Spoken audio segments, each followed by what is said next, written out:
ایک بچہ آیا نا اپنی ماں کے لیے لباس لینے کے لیے، اور پہلے وہ گیا اپنے چچا کے پاس، اس کی ماں بیوہ تھی، اس کا لباس پھٹ گیا تھا، اور وہ اپنے چچا کے پاس گیا تو اس نے دھتکار دیا۔ ماں نے اس کو روکا تھا بیٹا نہ جانا، لیکن اس نے کہا کہ تیرے بدن کے اوپر جو لباس ہے وہ بھی پھٹ گیا اور جگہ جگہ سے جسم جھلک رہا ہے، تو میں اپنے چچا سے آپ کے لیے لباس لے کے آتا ہوں۔ پھر جو رویہ اس نے اختیار کیا تو واپس روتا ہوا آ رہا تھا، تو کسی نے راستے نے پوچھا کہ کیا ماجرا ہوا؟ اس نے کہا چچا کے پاس گیا تھا ماں کے لیے لباس لینے، اس نے تو لا کے بھیج دیا۔ اللہ اکبر۔ تو اس نے کہا کہ جا سین حرم میں محمد نام کا ایک شخص بیٹھا ہوا ہے، اگر تو اپنا دکھڑا اس کے سامنے پیش کرے تو وہ امید ہے تمہیں رد نہیں کریں گے، لیکن سن لے ان کا دین کوئی اور ہے۔ اللہ اکبر۔ اپنے ماں کے پاس آیا تو ماں کو کہا کہ چچا نے تو لا کے بھیج دیا، لیکن آپ کی حالت مجھ سے دیکھی نہیں جا رہی۔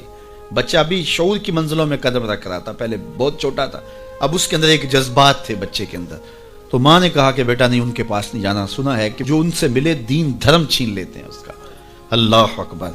تو حضور علیہ الصلوۃ والسلام کے پاس جانے سے ماں روکنے لگی، لیکن بچے نے کہا کہ امی میں پکا رہوں گا، بتوں کا وفادار رہوں گا، تم اس ٹینشن کو، اس پریشانی کو چھوڑ دو۔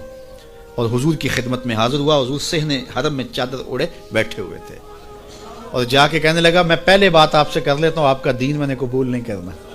حضور مسکرا کے بولے بیٹا بتاؤ کس لیے آئے ہو؟ کہا میری ماں بے لباس ہے، میں آپ سے لباس لینے آیا۔ حضور نے چادر رحمت اتار کے اس کے کندھوں پہ ڈالی۔ اللہ اکبر۔